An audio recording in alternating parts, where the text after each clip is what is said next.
fog. It hides the northern Pacific coast of Canada for most of the year.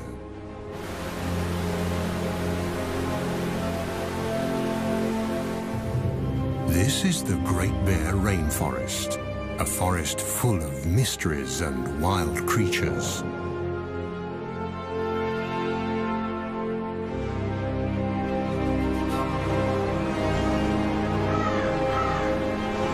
And it's one of those wild creatures, the rarest of them all, that we are looking for. Mochkmol, the spirit bear.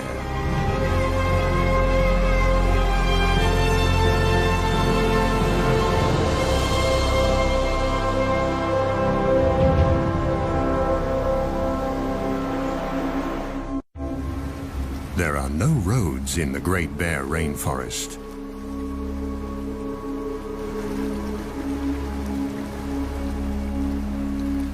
This labyrinth of islands is best accessible by boat.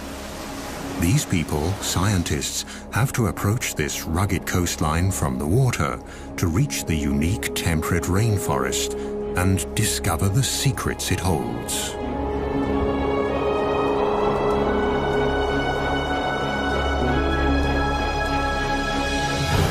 Few regions on our planet produce as much biomass as this rainforest.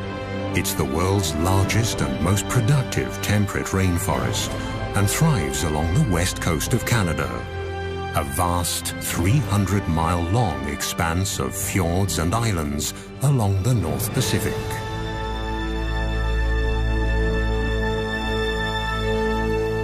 Since time immemorial, these islands and forests have been home to Tsimshian nations of the Gitga'at community. The Gitga'at believe that they are one with the land, the forests, and the ocean. In their world, the animals are their brothers and sisters, and the time when the last ice age covered the west coast of Canada is also a part of this legend.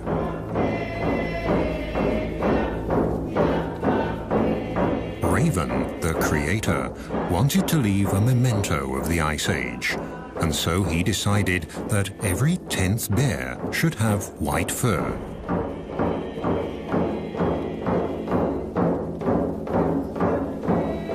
This, they say, was when the spirit bear was created, the white bear of the rainforest.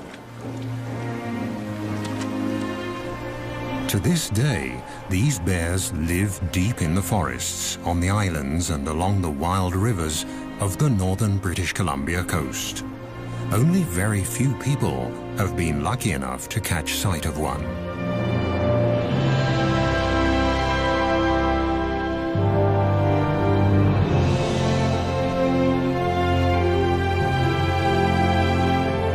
Like a gigantic wall of granite, the coast mountains block the clouds that roll in from the Pacific Ocean, causing them to rise up and drop their moisture. This almost incessant precipitation is the motor that drives the rainforest. A motor that never stops and never falls silent.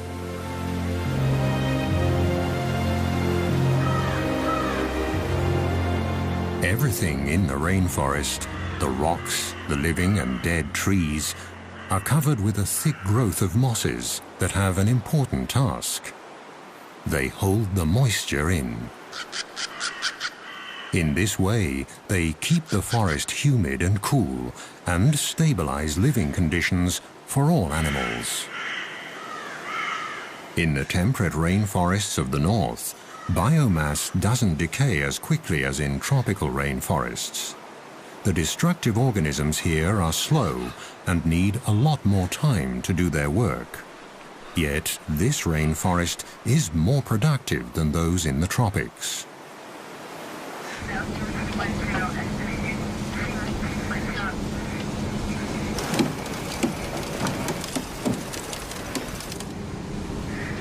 In this remote region, it isn't easy to do research or even travel at all. Very few smaller boats venture this far north along the wild, rainy coast. The only chance to find the bears is when they come down to the streams for the one big event of the year.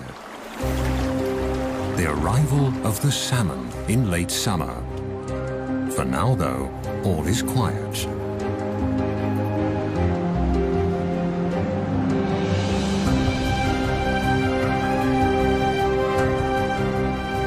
Is this the quiet before the storm?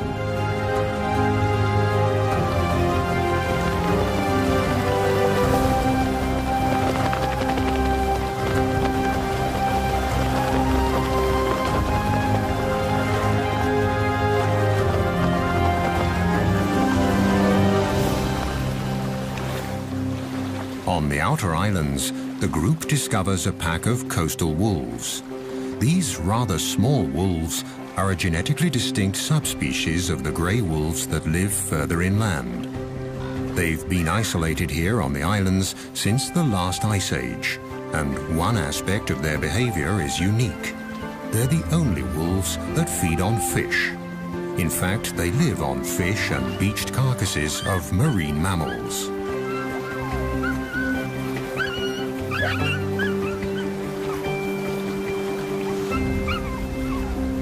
Food that also attracts other hungry visitors.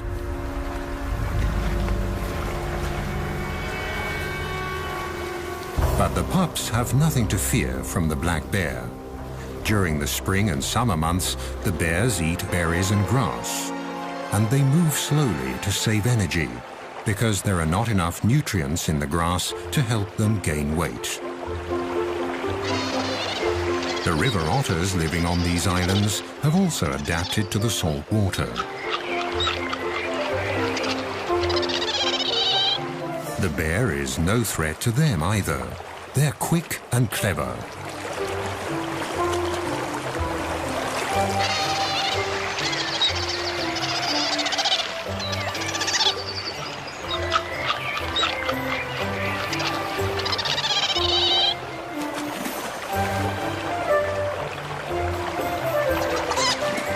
The intertidal zone is their buffet. Mussels, small crabs and fish are their favorites, and they're always inquisitive explorers.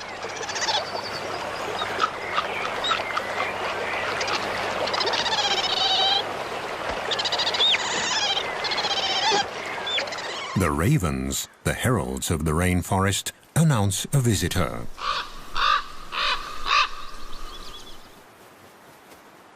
Marvin Robinson is a Tsimshian guide and a member of the Gitga'at First Nation. He's also looking for the salmon and the bears, the secret spirit bears. This forest means a lot for me. Like about 18 years ago, this is the very spot that I've seen my first spirit bear. So prior to that, it was all hush-hush about this bear, the sacred bear, really, to us. And we weren't even allowed to talk about it anytime. We were told to keep quiet. If we seen one, don't tell nobody. It was a special treat to whoever got to see one. You know, there was very few that got to see one of these rare bears. And ever since I started, we've found some really special places that we keep to ourselves.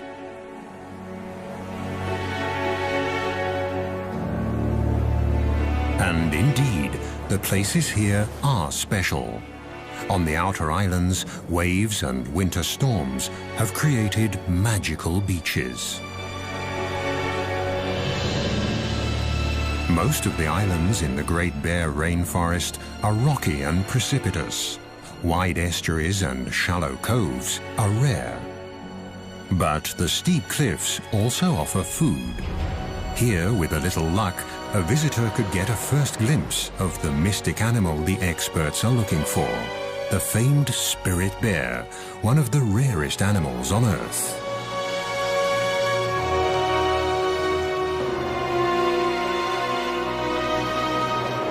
The bear's prey is glued to the rocks in the intertidal zone. Barnacles grow in the cold waters of the North Pacific, and at high tide, when they're covered with water, they look almost like animals from another world.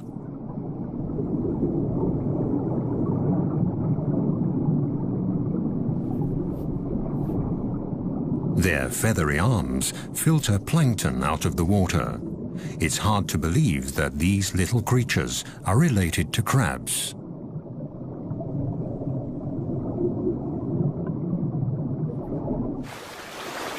This bear's barnacle hunting shows again how important the ocean is for the nourishment of the forest dwellers.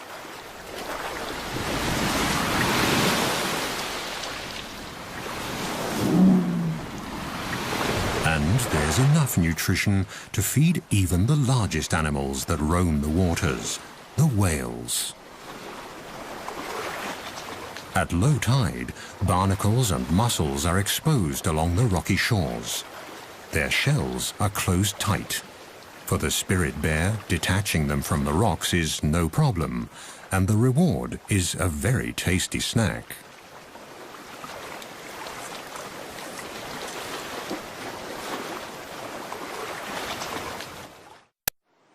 Some of the oldest and largest trees in Canada grow here. The giant Sitka spruce, the ancient yellow and red cedars, and the hemlock, trees that need the cool, the fog, and the rain. They are the foundation of the temperate rainforest.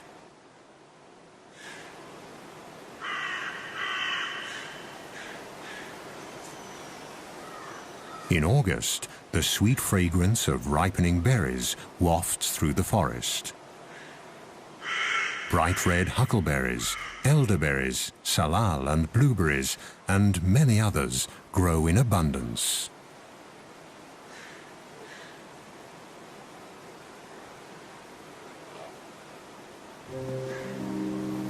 For the bears, the berries are a crucial staple to tide them over the leaner months of the summer before the salmon arrive.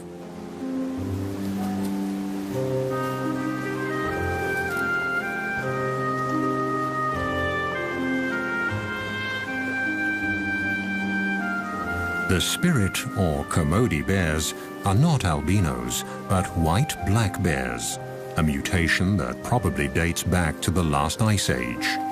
And between the rocks and the trees, white is a good camouflage. The bear's sweet tooth also helps the bushes to spread. They pass up to 400,000 seeds per day in their droppings. Thus, the plants colonize new territory.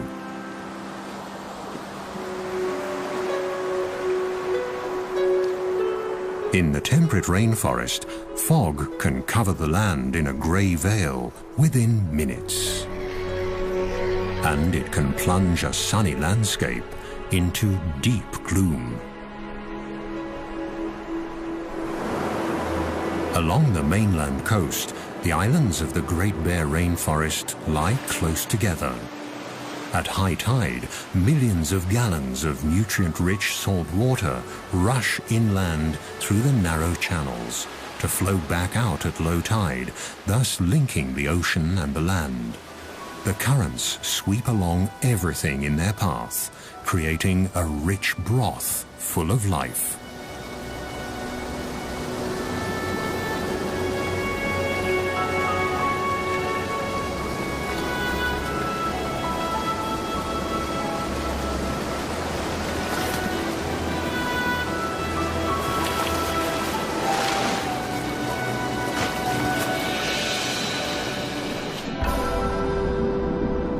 In August, huge schools of young fish migrate into the waters between the islands. Close behind the fish are the humpback whales. They throw nets of air bubbles to trap their prey.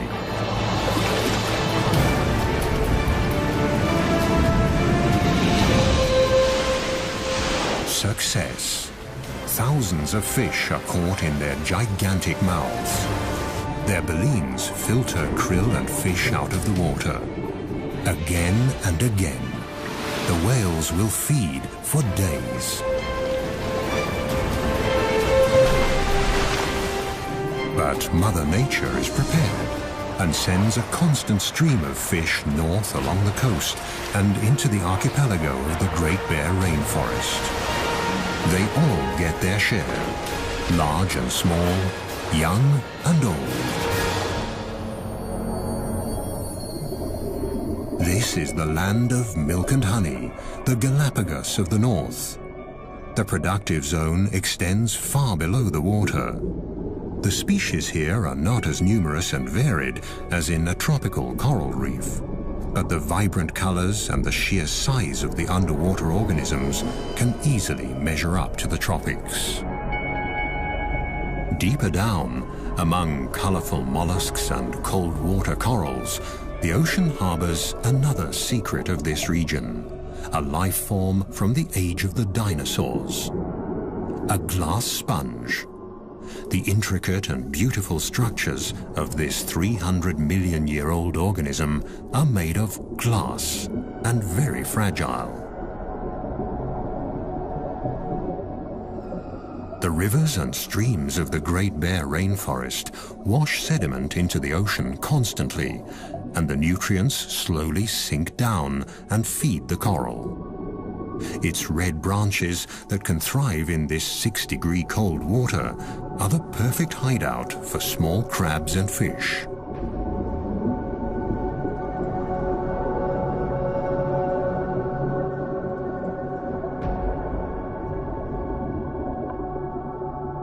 The silica from the rocks provides the building material for the sponges. With a little help in the form of sand and water, they can make glass. There are even whole glass reefs on the continental shelf, about 600 to 1,000 feet below the surface.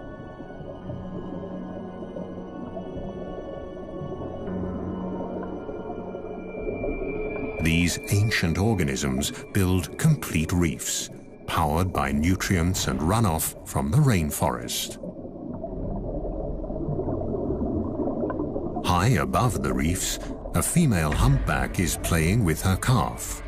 Thanks to the rich feeding grounds, the little one is growing fast. In a few months, when they leave the cold waters and head south, they'll need all their strength.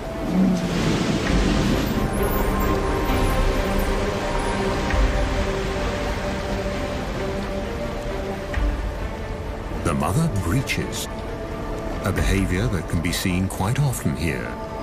Nevertheless, it's a spectacular show.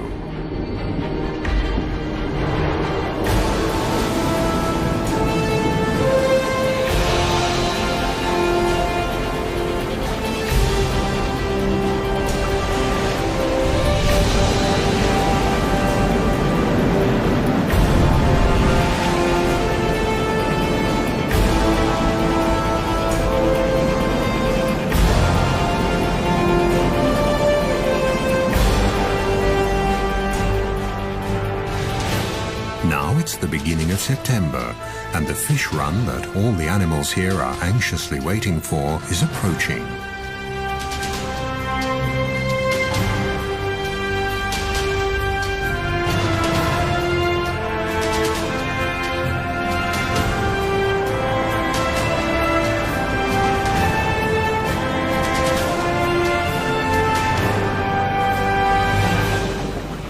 The group steers the boat west to the edge of the open ocean, where a colony of sea lions await the fish on windswept islands at a safe distance from bears and other predators.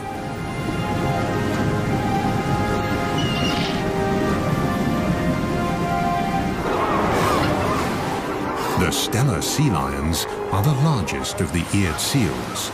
They're an endangered species that lives on the rugged outermost islands along the Pacific coast.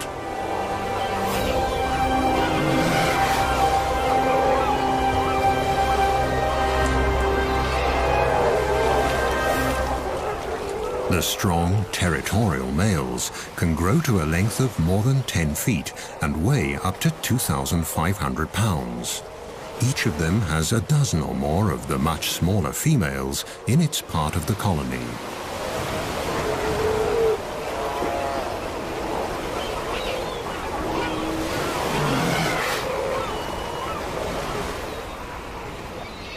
Since the 1970s, their numbers have plummeted, and scientists have yet to find out why.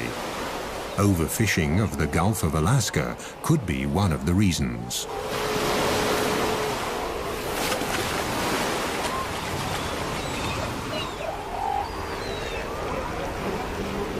weather turns. The first heavy rain of approaching autumn triggers the epic fish run. After 2 years in the ocean, the salmon are now returning to their birth streams.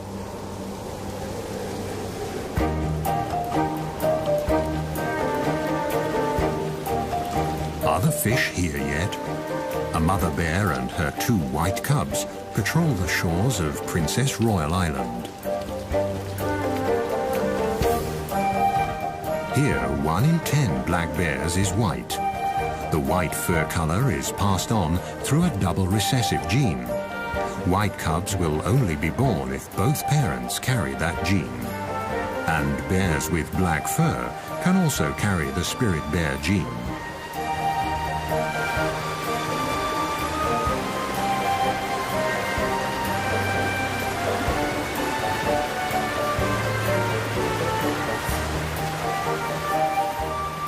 Eagles and river otters are the first to discover the approaching salmon run, which they are awaiting impatiently at the mouth of the river.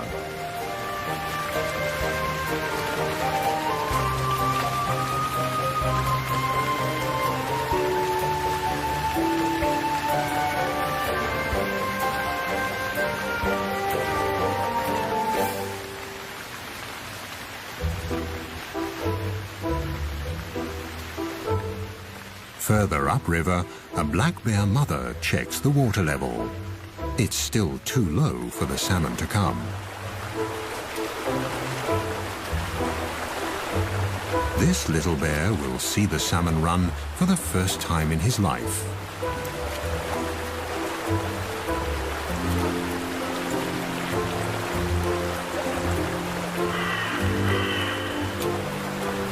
It won't be long now. It's early September, and the time has finally come for the big feast. Eagles and bears, sea lions, otters, even the trees are waiting for the arrival of the year's biggest single source of nutrition.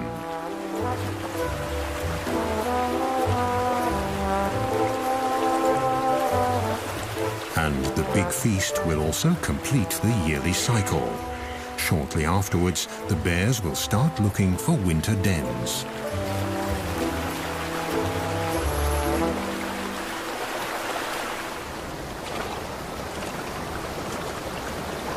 Bear tracker Marvin Robinson is hopeful. The rivers are rising. He's checking for clues on the islands as well as on the mainland.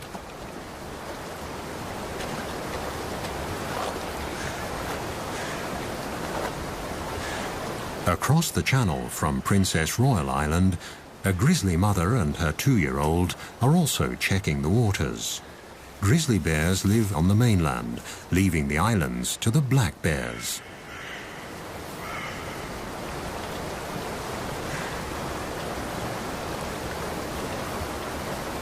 Grizzlies usually live higher up in the mountains, but for the salmon, even they descend to the estuaries along the coast.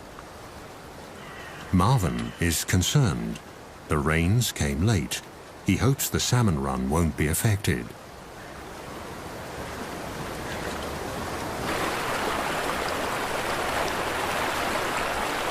Now, at last, the water levels are rising.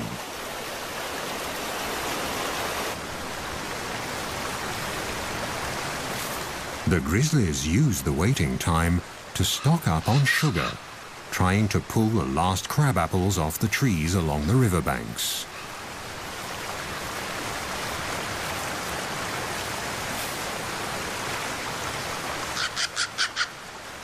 For the mother bear and her young, this will be their last winter together.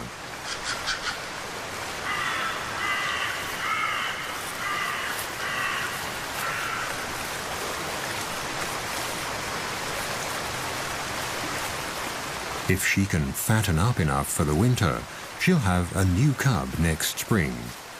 But if the salmon run isn't good enough, she'll reabsorb the already incubated egg in her womb during hibernation. Still no salmon, but now the autumn rains have really picked up. this region gets an incredible 4,500 millimeters of precipitation per year. That's 4 times the rainfall of a wet city like Vancouver, further south along the coast. This is a true rainforest. Autumn has arrived, and the first geese are migrating.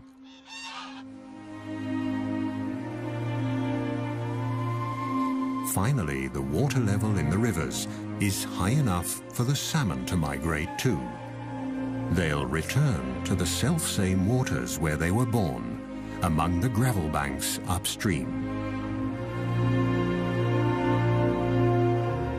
At 12-hour intervals, at high tide, new waves of hundreds of thousands of fish will rise in the river deltas on the coast and make their way up the streams.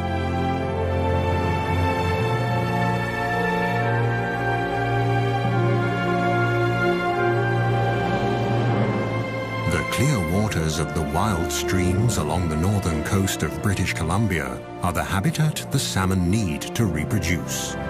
In this fish run, humpback and silver salmon are returning, swimming up the rivers until they taste their birth waters.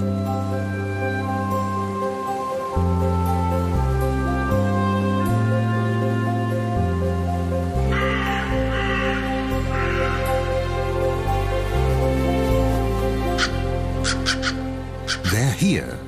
The ravens, the heralds of the forests, spread the news. It takes stamina and blind determination for the fish to get to where they have to go. It's now or never. This is their only chance to reproduce. But the predators are already lining up. From the seagulls to the otters, they all want their share.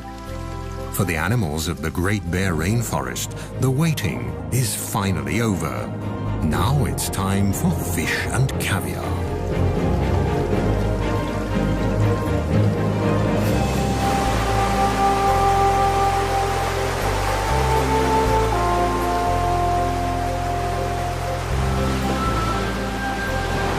The fish that don't make it are swept away by the raging current, ending up on the rocks and in the kelp of the intertidal zone, right at the feet of the waiting bald eagle.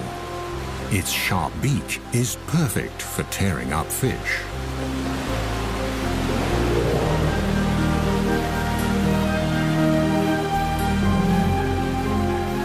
The gulls will get their fair share. But here on the Rain Coast, the bald eagle is the true king of the skies. On the verge of extinction only a few decades ago, these magnificent birds have made an amazing comeback.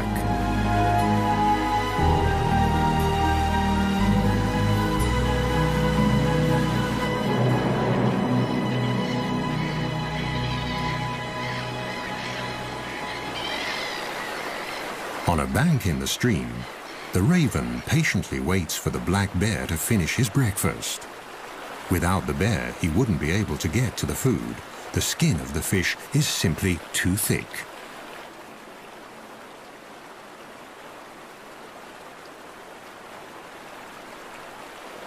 Come on, haven't you had enough yet?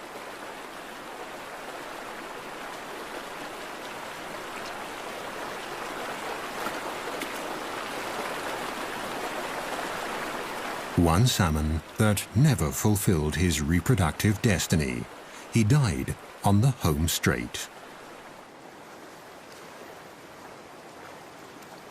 The coastal wolves are also joining in the feast. The estuaries are now full of fish.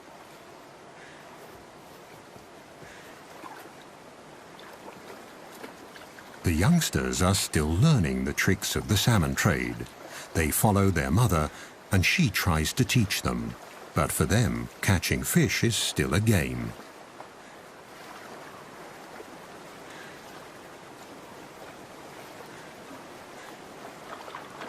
In the shallow tide pools, it's easy to see and grab the salmon, which are tired, in fact almost exhausted from their long journey.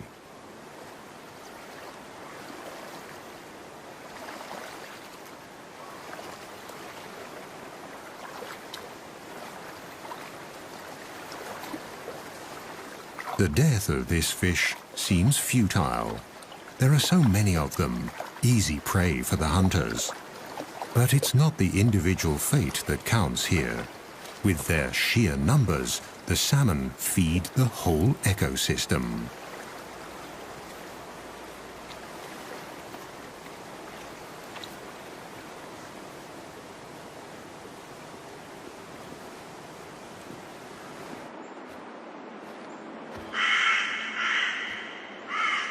Further back in the forest, Marvin often finds leftovers. Sometimes the wolves carry the fish deep into the woods. The wolves don't consume the whole salmon. They only eat the brain. So they carry the salmon off and maybe a little bit further up the sides of the valleys and stuff because there's a parasite in salmon that if the wolves get it, it could kill them. So basically what happens with the wolves is they've taught each other that it's only safe to eat the brain. The gushing waterfall further upstream seems insurmountable. But the fish keep trying, again and again. For them, it's quite literally do or die. And for the strongest, stamina eventually pays off.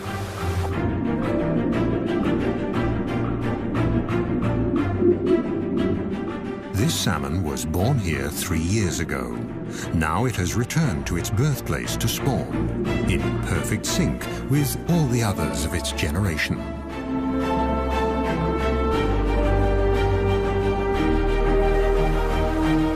In the first few months after hatching, the fry will stay in their birth streams. Then, during the following summer, they'll drift downriver towards the sea, where they'll feed and mature. They'll stay in the Pacific Ocean for 2 years. Then they'll return to the Great Bear Rainforest to spawn and die.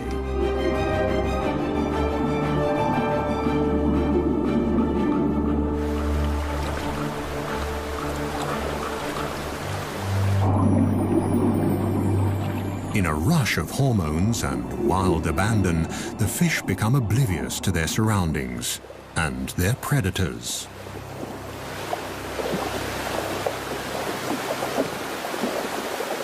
But even now, on their deathbeds, the males fight each other, hooking their deformed jaws together, expending their last ounce of energy for a better position to pass on their genes.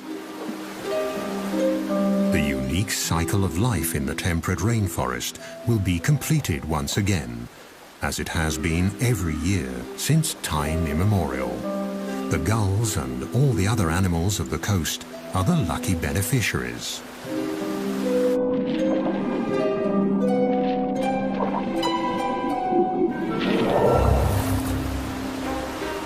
Foraging has become an easy task for the bear as well.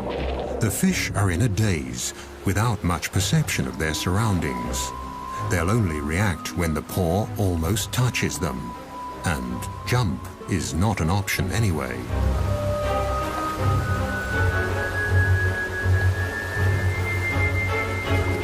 The fish look battered. The journey has taken its toll. Now the bears can afford to pick and choose. This spirit bear even leaves a half-dead male salmon, discolored by fungi that have developed on its return to fresh water. The females that are still carrying their eggs taste much better.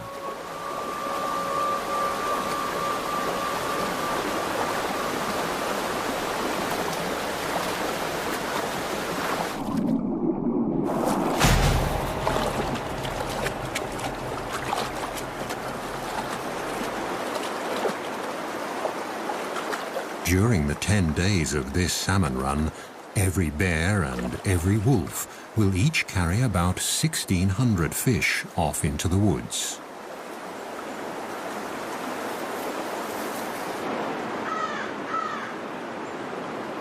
But it still isn't easy to find the spirit bears. Even for experienced trackers like Marvin, who take researchers and visitors to these streams, it's a special treat to watch the white bears during the salmon run. So far, they've only seen black bears and squirrels.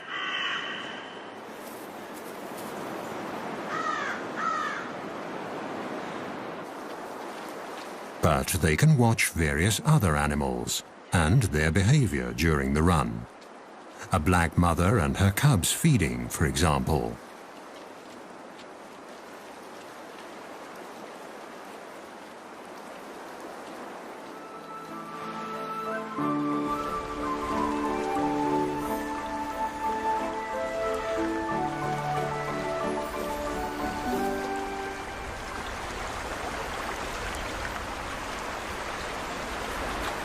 Let's see how to get to the fish. In the crystal clear water, they're easy to see, and they seem tired enough, so they should be easy prey.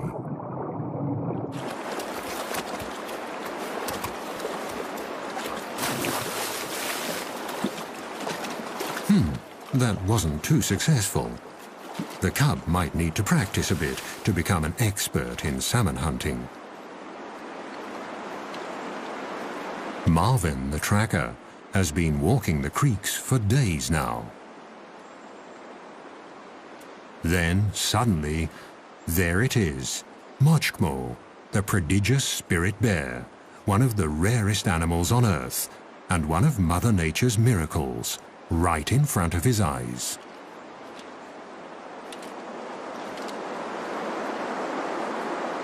According to a scientific study, their white fur could give the Kermode bears a slight advantage in catching fish. To a salmon, the fur might look similar to a white cloud. A black shape would be more threatening. Marvin prefers to believe the legends, that the fur is a memento of the Ice Age. And the cloud hypothesis isn't proven anyway. In lean years, the white fur might make a difference. But at the peak of a good salmon run, no bear, whatever its color, has any difficulty catching fish. The bears almost work themselves into a feeding frenzy. During the rest of the year, the white and black bears rarely mingle. But now they all converge at the prime spots on the streams.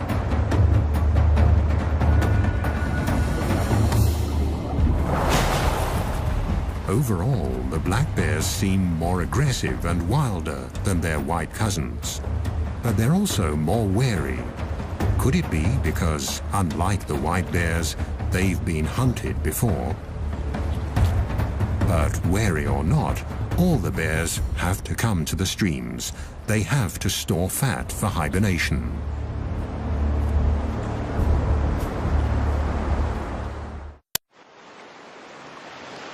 There has been enough fish here for man and beast for thousands of years.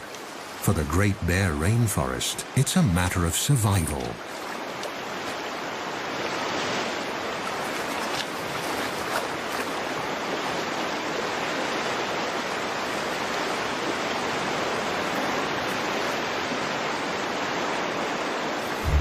Let's hope for these young bears at their first salmon run that the future will hold the same life for them as the present.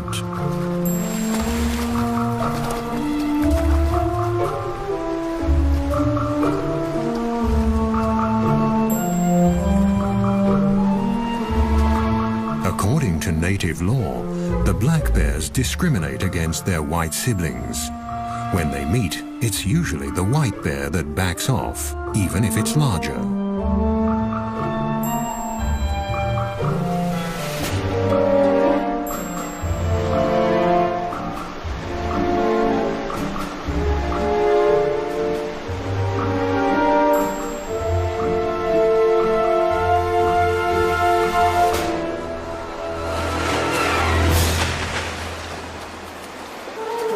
One last fish for the road should be all right. There are so many of them. But the envious competitor is watching, and so the spirit bear withdraws.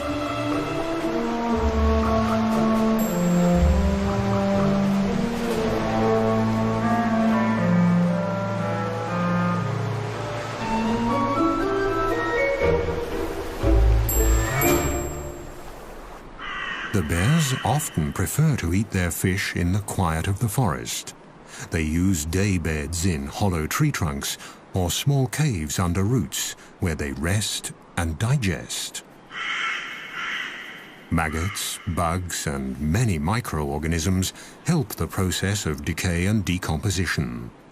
Mosses can macerate the organic nitrogen and make it available to the trees. The salmon are actually feeding the rainforest.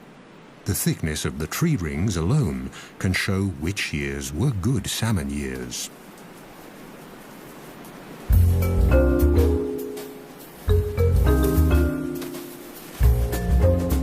Just a few weeks later, autumn sets in. The salmon run is over, but the forest and its animals have gathered crucial reserves and strength for the winter. Now it's time for some of the smaller ones to stash away seeds and other winter provisions.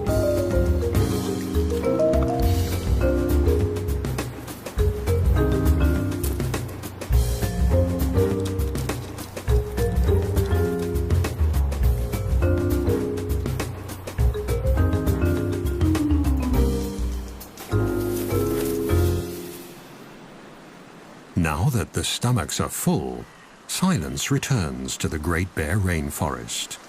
Herons and ravens take care of the leftovers of the feast. The remainder decays in or along the streams and is scavenged by the ever-present ravens. Whatever's left is swept into the ocean and becomes fertilizer, feeding the krill there. Nature almost seems wasteful, but this brief overabundance has a deeper purpose. The carcasses pass nutrients on into the water. This is their last gift to a new generation of salmon. Thus, the end of one fish run lays the foundation for the next. The parents make the ultimate sacrifice for the sake of their offspring. This cycle, already many thousands of years old, is the motor that drives the entire ecosystem of the temperate rainforest along Canada's northern Pacific coast. But it's not just the motor that makes a system function. Only if all the individual parts are in place and in the right place will the rare and special life forms along this coast survive.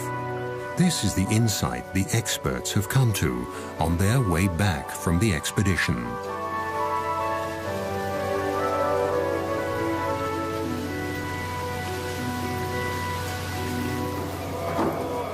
It's a lesson the people of the rainforest learned a long time ago. Their songs and icons tell of all the creatures of the forest and the ocean. But the spirit bear is the one special animal, the iconic species, that symbolizes the spirit of the rainforest.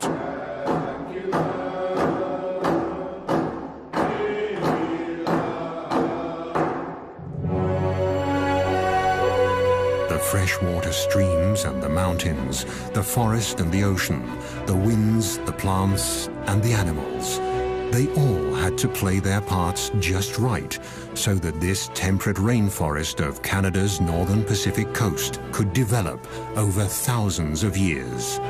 It's a system that needs to stay intact, because only then will Mochgmo, the spirit bear, have a home for the future.